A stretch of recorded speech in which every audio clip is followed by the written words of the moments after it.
Sarap niya guys. Patuyuan pa natin siya ng konti. Hello guys, magpaksil tayo ng maya-maya. Tingin natin sa tatlo guys. Ayan. Okay. Guys, lagyan natin siya ng asin. Lagyan tayo ng konting bitchin. Ready na natin yung sibuyas at luya. And then, lagyan na natin siya ng suka.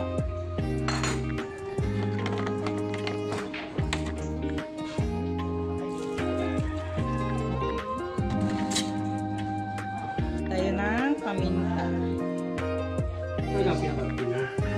Okay guys, kumukulo na natin paksiw na maya-maya.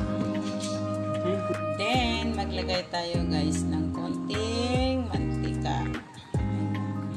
Guys, ilagay na natin ang ating ceiling green. Ang bango na niya. Wow, ang sarap niya guys. Patuyuan pa natin siya ng konti.